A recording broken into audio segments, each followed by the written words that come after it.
Donc, c'est un travail réalisé avec RIDA portant sur une généralisation du problème de ST-coupe, mais en tenant compte d'un certain nombre de contraintes de budget. C'est des contraintes de type sac à dos. Alors, ma présentation sera centrée sur l'étude de la relaxation continue de ce problème, ainsi que sur la présentation d'un algorithme combinatoire pour résoudre cette relaxation continue. Alors, de manière formelle, voici la définition du problème. Étant donné un graphe orienté avec deux sommets spécifiques S et T, un nombre constant de fonctions CI, C1 jusqu'à CK associées aux arcs de notre graphe, ainsi que K-1 fonction de un budget, en fait B1 jusqu'à BK-1. Ces budgets en fait, vont être associés aux fonctions C1 jusqu'à CK-1. Donc, on suppose que le nombre de fonctions est une constante et le but étant de trouver une ST-coupe satisfaisant toutes les contraintes de budget, c'est-à-dire on cherche une ST-coupe C telle que la contrainte CH de C ne dépasse pas le budget de H, donc c'est les contraintes de sac à dos, et qui minimise la fonction CK. Alors voici à titre d'exemple, donc on a ici un graphe où les arcs sont valués par des coûts et des distances. On suppose qu'on a un budget qui est égal à 11 euros. Alors, chercher la coupe qui va minimiser les distances induit, en fait, fait que en fait, cette coupe n'est pas réalisable. Donc, souvent, les objectifs sont contradictoires, et ce qui fait que optimiser un objectif fait qu'on va violer au moins un autre objectif. Et de même, lorsqu'on veut chercher la coupe qui va minimiser le coût cette fois-ci, alors c'est une solution en fait qui est largement sous-optimale puisque en termes de distance, elle a une valeur très élevée. Entre ces deux extrémités, là, on a la solution optimale qui est très différente des deux et qui est en général plus difficile en fait à obtenir.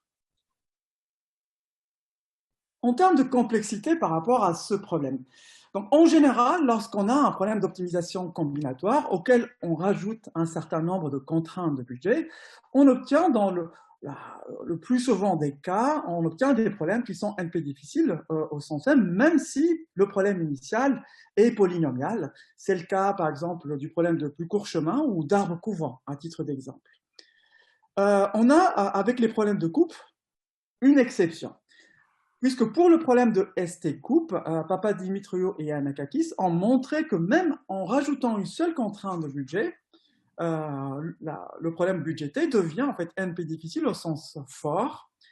Et dans l'autre extrémité du spectre, Harman et Zwick ont montré que pour le problème de coupe globale, où on ne fixe pas les deux sommets SCT, le problème budgété est en fait, est solvable en un temps fortement polynomial. Donc, il y a un contraste très fort entre ces deux problèmes avec SCT fixé et le problème de coupe globale qui sont en fait de loin, qui sembleraient être différents. Mais finalement, vraiment, en fait, lorsqu'on prend en compte plusieurs critères, il y a un contraste assez remarquable. Maintenant, en termes d'approximabilité du problème, Chestnut et Zenklusen ont montré que l'approximation de ce problème est très difficile et ils ont donné un algorithme avec un rapport d'approximation de l'ordre de n. Mais dans des classes de graphes particulières, telles que les graphes planaires ou bounded tree graphs, dans ce cas, le problème en fait, peut être solvable via la programmation dynamique en un temps pseudo-polynomial. Maintenant, en termes de formulation de ce problème, si on considérait donc la formulation naturelle du problème de ST-coupe auquel on rajoutait les contraintes de sac à dos, on obtient une formulation en fait naturelle pour le problème budgété où on associe à chaque sommet de notre graphe une variable de potentiel P et à chaque arc une variable D qui représente une distance sur le graphe. Donc on a dans la formulation les inégalités triangulaires et en fait comme vous voyez les différentes contraintes de sac à dos. Nous, ce qui nous intéresse, c'est la relaxation continue. Et comme le problème en fait, est un peu difficile au sens fort, on ne s'attend pas à ce que cette relaxation continue soit forte, dans un sens proche de l'optimum entier.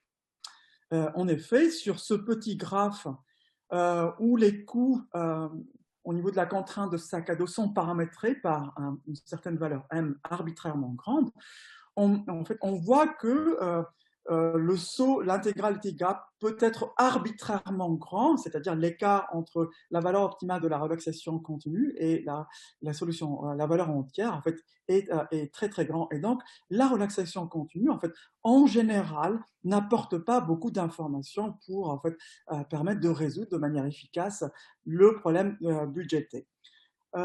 Nous, ce qui nous intéresse, c'est, malgré cela, c'est d'essayer de voir dans quel cas ou quelles sont les structures à interdire au niveau du graphe et à voir au niveau des coûts qui permettent d'obtenir en fait, qui permettent d'avoir une relaxation continue en fait assez intéressante.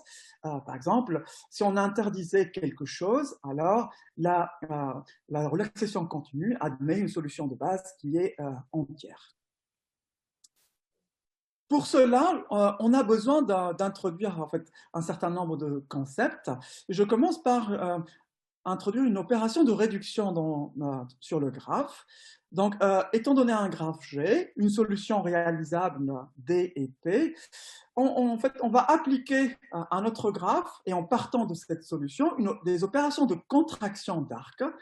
Donc, on va contracter un arc U et V tel que la valeur D associé à l'arc est égal exactement à la différence de potentiel entre les extrémités de cet arc. Et en plus de ça, la valeur de D associée à cet arc est égale à 0. Donc, on pourrait contracter en fait, à partir d'une solution D un certain nombre d'arcs pour obtenir un graphe réduit. Ces opérations vont préserver un certain nombre de propriétés utiles pour le résultat final. Et alors, donc, étant donné une solution D et P, alors on peut appliquer tant que possible ces opérations de contraction. Donc, on obtient à la fin, donc, en un temps linéaire, en fonction du nombre d'arcs de notre graphe, un graphe réduit que je vais noter par G', et une nouvelle solution D', P', obtenue via ces opérations de réduction. On montre que dans le graphe réduit G', cette solution D', P' est une solution de base si la solution de départ est également une solution de base.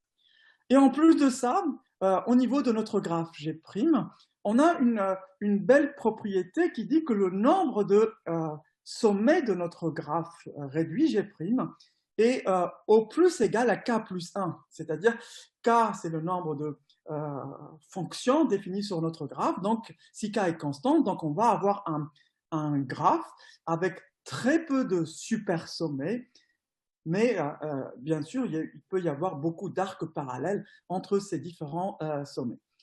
Donc, dans un sens, cette structure semble être sympathique parce qu'il y a très peu de sommets, sauf que la multitude d'arcs parallèles explique en partie la difficulté de notre problème et pourquoi la relaxation continue en fait, n'est pas très performante. Ce premier résultat structurel nous permet d'obtenir une approximation multicritère pour notre problème. Et qu'est-ce qu'on entend ici par une approximation multicritère? Donc, étant donné des garanties alpha-bêta, donc on peut exhiber via un algorithme fortement polynomial une coupe que je note C étoile qui va violer toutes les valeurs de budget BH avec un facteur alpha et va être à au plus bêta fois la valeur optimale. Et en analysant de près la structure d'une solution de base de notre problème, en fait, tout de suite, on peut déduire à partir du graphe obtenu à la fin, après avoir appliqué les opérations de contraction, une telle approximation. Alors, comment on fait? Donc, on a notre relaxation continue. Donc, on la résout, on calcule une solution de base optimale que je note par D étoile, P étoile. Et on peut appliquer, à partir de cette solution, tant que possible, toutes les opérations de contraction. Qu'est-ce qu'on obtient à la fin?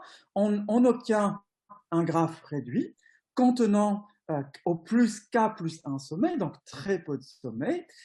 Et sur ce nouveau graphe, en fait, par rapport aux arcs qui vont en fait, survivre, en fait, ces arcs sont associés à une solution de base qui est en fait aussi optimale pour la restriction de notre problème à ce graphe réduit G'. Maintenant, si on analyse ce graphe G', qu'est-ce qui se passe? Si je prends n'importe quel chemin entre S et T, donc puisque en fait, les arcs qui ont survécu à ces opérations de contraction font qu'on a toujours la valeur de D est égale à la valeur de différence de potentiel, on a la propriété que chaque chemin, en termes de distance entre S et T, a une longueur, en fait, un plus court chemin entre S et T a toujours une longueur 1. Et en fait, et par conséquent, si je prenais un chemin entre S et T, qu'est-ce qui se passe? Comme il y a au plus K plus 1 sommet, alors en fait, il y a au moins forcément un arc avec une valeur de 1 sur K. Donc l'algorithme d'approximation procède comme suit. Donc on a notre graphe réduit à la fin. On va considérer tous les arcs ayant une valeur en termes de D supérieur ou égal à 1 sur K. Donc on obtient en fait un certain nombre d'arcs. Certainement, cet ensemble d'arcs réduits contient au moins une ST coupe. Et cette ST coupe, en fait, a les propriétés qu'on veut, puisque la valeur de D est supérieure ou égale à 1 sur K. Donc, on obtient une approximation multicritère avec un facteur K. Donc, tous les budgets seraient violés à O plus K, et ainsi que la valeur de la fonction objectif. Maintenant, pour obtenir en fait un résultat structurel plus fort et une caractérisation de quand est-ce qu'on obtient une solution de base optimale qui soit entière au niveau de notre relaxation continue, j'introduis d'autres définitions. Étant donné deux solutions réalisables des 1P1 et des 2P2 de notre problème, on dit que la première solution domine la deuxième si en termes de distance, d'évaluation des arcs, D1 de UV est plus petit que D2 de UV sur tous les arcs du graphe, avec sur au moins un arc, on a une égalité stricte. Donc, on a ainsi en fait deux conditions pour vérifier la dominance. Donc, on dit que aussi une solution est minimale s'il n'existe pas une autre solution qui la domine au sens de la définition précédente. Donc, dans la suite, on va beaucoup s'intéresser à des solutions qui sont de base et minimales, puisqu'en fait, j'anticipe un peu, on ne peut pas caractériser n'importe quelle solution de base, mais ce qui nous intéresse, c'est ces solutions minimales qui ont des structures assez fortes. Deuxième définition, c'est étant donné un ensemble de coupes ST-coupes emboîtés les uns dans les autres, on dit que cet ensemble est fractionnaire dès lors que parmi les coupes de cet ensemble, il existe une au moins qui n'est pas réalisable, c'est-à-dire elle va violer au moins une des contraintes de sac à dos, et qu'il existe une combinaison convexe de ces ST-coupes qui correspond à une solution minimale et de base. Donc, on a ici deux propriétés qu'on voudrait en fait imposer. Et en fait, cet ensemble de propriétés fait référence à deux choses. On a une première chose liée à la structure du graphe. Donc, on s'intéresse à un ensemble de ST-coupes emboîtés. Et deuxième chose, en fait, dans cet ensemble fractionnaire, on va regarder également les contraintes de sac à dos et on va s'intéresser à ce qu'au moins une de ces ST-coupes est non réalisable. Donc, j'anticipe également les structures qu'on voudrait interdire afin d'avoir une relaxation continue intéressante font référence nécessairement à la structure du graphe, mais aussi à la topologie des coups au niveau, au niveau des arcs. Parce que le problème est budgété et donc on est à l'intersection de en fait, du polyèdre des ST-coupes, mais également avec en fait, l'ensemble des contraintes de sac à dos. Donc, les deux aspects vont jouer un rôle très important pour déterminer les caractéristiques à interdire pour avoir une bonne relaxation continue. Et on a le résultat suivant qui dit la chose suivante, c'est que notre relaxation n'admet pas de solution de base qui soit minimale et fractionnaire si et seulement si, en fait, il n'y a pas en fait, cet ensemble qui est de ST-coupe emboîté qui s'appelle fractionnaire. Donc, si on n'a pas cette structure interdite, alors il existe de bonnes solutions optimales de base qu'on pourrait donc, et qui sont entières. Mais la difficulté, c'est qu'on ne sait pas bien caractériser, donc on entend fortement polynomial, est-ce que oui ou non notre graphe comporte cette structure interdite. Comme application de ce résultat, voici une classe de graphe simple qui ne comporte pas cette structure interdite. Donc, dans cette classe de graphe, on a, en fait, elle est formée par un ensemble de chemins entre S et T sommet disjoints, et tel que, en fait, tous les coups sont soit égaux à 0, soit égaux à 1. Donc, on a ici, en termes de topologie du graphe, quelque chose de simple, mais aussi une restriction forte au niveau des coups possibles sur les différents arcs. Maintenant, qu'est-ce qui se passe si en fait, on considérait la relaxation continue appliquée à ce graphe?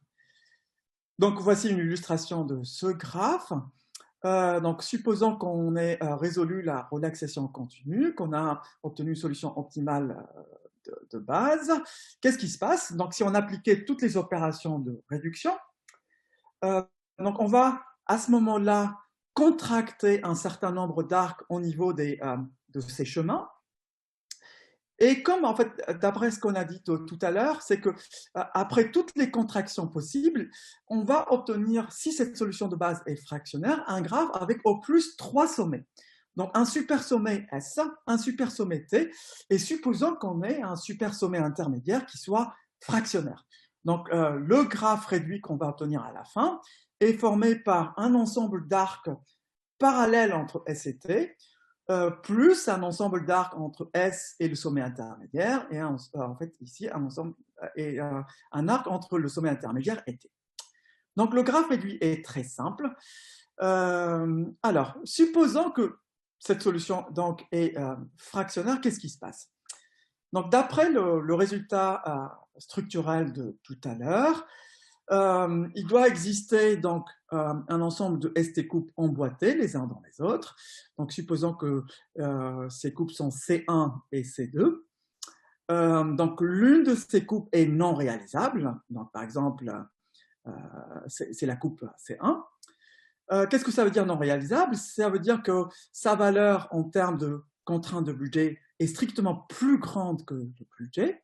Et pour la coupe réalisable, pour avoir une combinaison convexe de ces deux qui soit réalisable, donc elle doit être nécessairement strictement plus petite que le budget.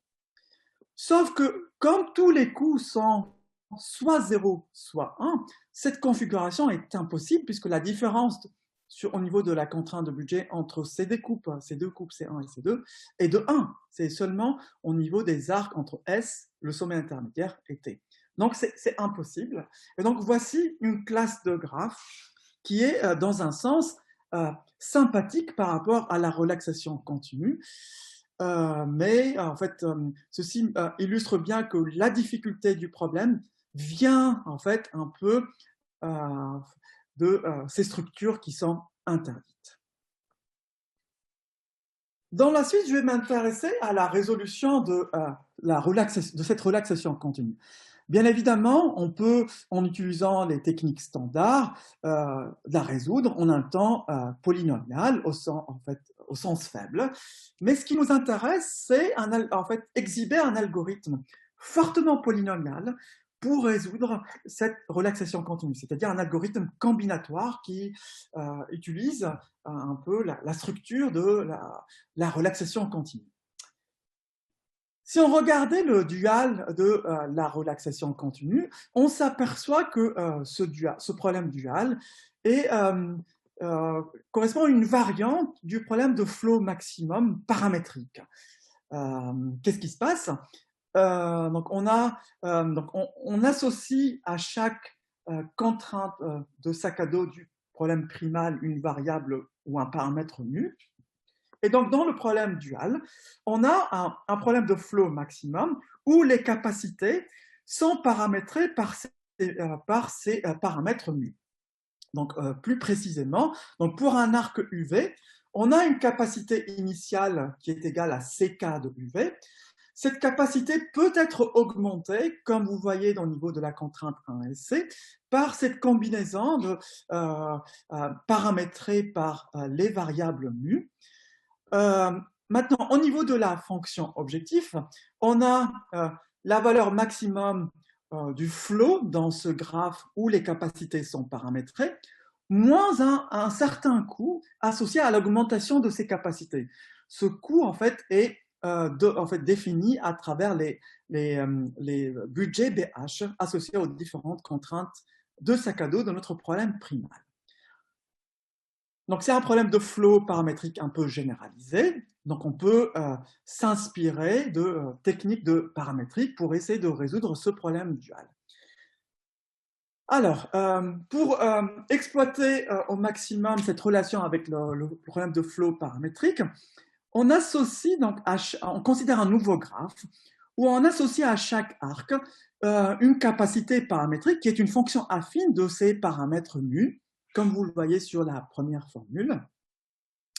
Maintenant, sur ce graphe, et pour chaque ST coupe C, on définit une fonction paramétrique définie au niveau de la deuxième formule. Donc, cette fonction paramétrique, donc, pour un mu fixé, pour une coupe C, elle nous donne une valeur qui est définie par une fonction affine des fonctions CK associées aux différentes arcs. Et associé à cette fonction f, que je note f ici, on a un hyperplan dans l'espace des paramètres. Maintenant, si on regardait pour toutes les ST coupes, tous les hyperplans, qu'est-ce qui se passe? Mais avant cela, je définis une fonction g, que je définis de la manière suivante. Donc, cette fonction g est en relation avec le problème dual. Donc, pour un mu fixé, pour les variables en fait, associées aux contraintes de sac à dos, donc si on fixait mu, la valeur de g de mu, c'est la valeur du flow maximum dans le graphe où les capacités sont paramétrées par mu, moins le coût induit par l'augmentation des capacités avec ces valeurs de mu. Donc, c'est en relation avec notre problème dual. Et par le biais du problème de flow max coupe min, la valeur de g de mu pour un mu fixé n'est autre que le minimum sur toutes les coupes de la fonction rattachée à ces coupes. Maintenant, on va s'intéresser à l'étude de cette fonction g si on faisait varier la valeur mu. Et on voit que cette fonction g est très liée à un autre problème dual.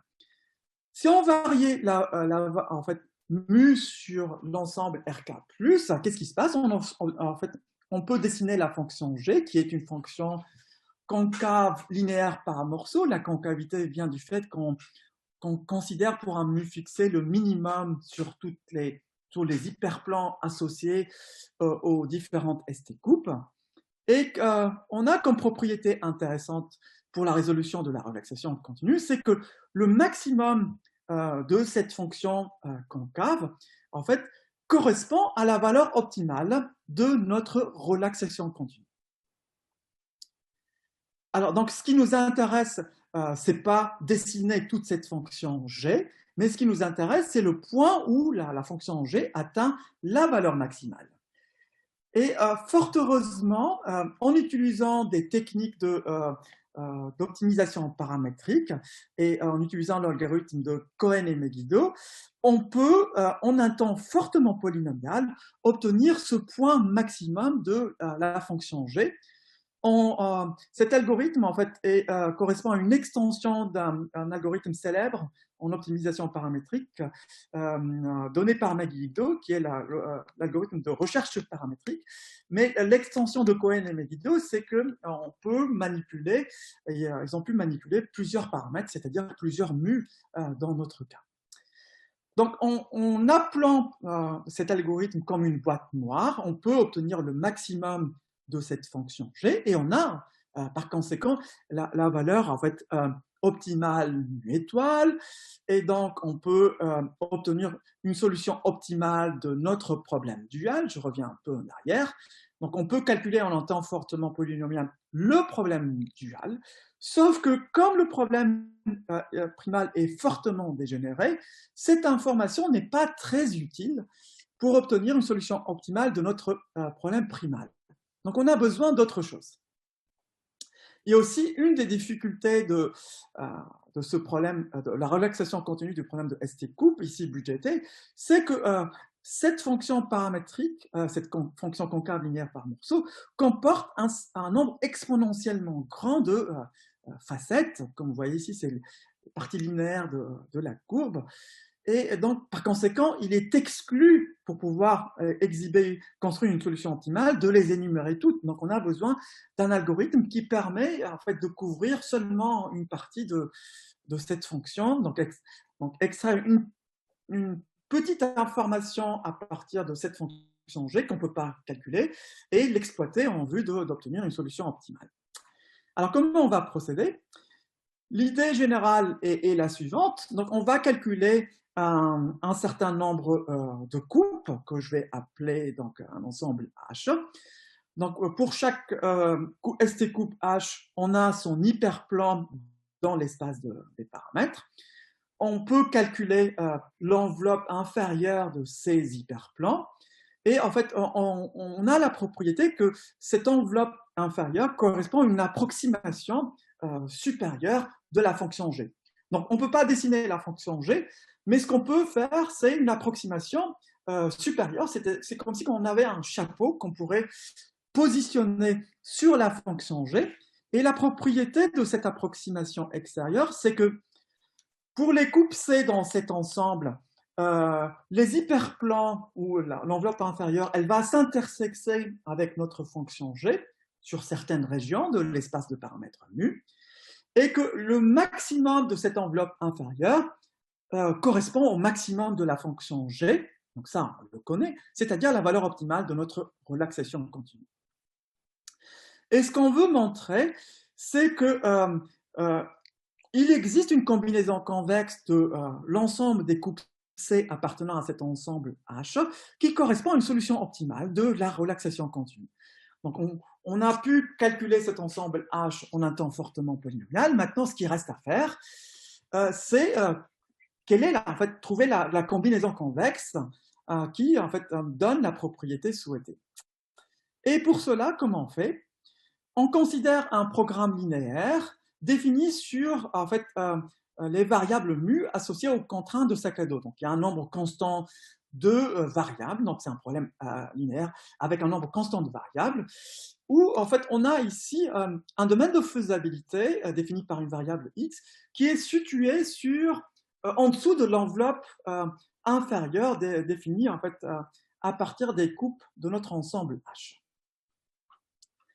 Si on considérait son dual, en fait, pourquoi en fait, c'est pertinent? Parce que tout d'abord, la valeur optimale de ce programme linéaire ici correspond à G de mu étoile, la valeur optimale de notre relaxation continue, par construction de cet ensemble H, qui, tel que l'enveloppe inférieure admet un maximum qui coïncide avec la valeur optimale de la relaxation continue.